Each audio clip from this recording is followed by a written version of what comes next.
नमस्कार. तर आपण BMS फर्स्ट इयर रचना शरीरमधील हिप बोन पाहणार आहोत. त्यामध्ये आपण त्याचं introduction, articulation, site determination, peculiarities, parts, attachment, insertion, ossification व त्याचा क्लिनिकल ॲस्पेक्ट पाहणार आहोत. सोबत काही आपण डायग्रामसुद्धा पाहणार आहोत. तर हिप बोन, त्याचं articulation head of femur, sacrum, pubis of other hip bone. Site determination मध्ये acetabulum directed laterally, ilium is a fan like expanded part, obturator foramen lies below the acetabulum. त्यानंतर आहेत पार्ट्स. हिप बोनचे 3 part पडतात, ilium, ischium आणि pubis. त्यामध्ये इलियमला 2 end असतात, upper आणि लोअर. अप्पर हा वेंट्रल आणि डॉर्सल सेगमेंट असतो आणि लोअर एंड हा स्मॉल असतो. त्याच्यामध्ये 3 बॉर्डर असतात, अँटेरियर, पोस्टेरियर आणि medial. Anterior border extends downward, posterior border extends from anterior आणि medial border extends from iliac crest. त्यामध्ये 3 सर्फेसेस असतात. ग्लुटियल सर्फेस हा आउटर अस्पेक्ट असतो, इलियाक फोसा स्मूथ आणि लार्ज आणि सॅक्रोपेल्विक हा अनइवन एरिया असतो.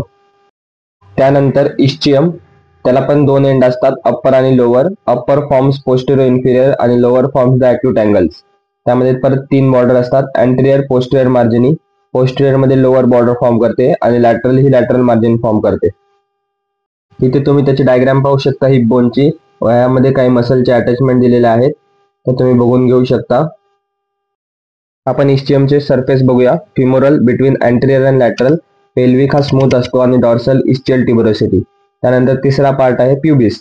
त्याला 3 बॉर्डर असतात, सुपिरियर, अँटेरियर आणि इन्फिरियर. सुपिरियर ही पेक्टिनियल लाईन फॉर्म करते, अँटेरियर हा ऑब्च्युरेटर क्रेस्ट आणि इन्फिरियर बॉर्डर शार्प असते. त्यामध्ये 3 सरफेस, पेक्टिनियल, पेल्विक आणि ऑब्च्युरेटर. पेक्टिनियल सरफेस हा ट्रायंग्युलर असतो, पेल्विक बिटवीन सुपिरियर आणि इन्फिरियर आणि ऑब्च्युरेटर ग्रूव्ह. नेक्स्ट पार्ट आहे ॲसेटॅब्युलम. ॲसेटॅब्युलम ही डीप कप लाईक कॅव्हिटी असते. तर ॲसेटॅब्युलर नॉच असतो, bridge by the transverse ligament. Articular surface horseshoe shaped असतो आणि ॲसेटॅब्युलर फोसा हा नॉन आर्टिक्युलर असतो. त्यानंतर obturator foramen, large and oval in males and small and triangular in females. यानंतर hip बोनच्या अटॅचमेंट्स, त्यामध्ये muscular origin, latissimus dorsi, transverse abdominis, quadratus lumborum, gluteus maximus, erector spinae, gluteus medius, sartorius, rectus medialis, piriformis, pectineus व इतर आणखीन आहेत. Rectus abdominis, pyramidalis, gracilis, adductor brevis, obturator externus, levator ani, superior gemellus, adductor magnus, semimembranosus, semitendinosus, iliacus, obturator internus, coccygeus आणि inferior गेमेलियस. तर आता जे काय muscle सांगितले ते तुम्ही या डायग्राम मध्ये पाहू शकता व मसल अटॅचमेंटसाठी तुम्ही ही डायग्राम काढा. आता आहेत मसल इन्सर्शन. त्यामध्ये 2च आहेत, एक्सटर्नल ऑब्लिक मसल आणि सॉस मेजर. ऑसिफिकेशन मध्ये प्रायमरी सेंटर आणि सेकंडरी सेंटर. आणि आता शेवटचा भाग म्हणजे हिप बोनची क्लिनिकल अॅनाटॉमी.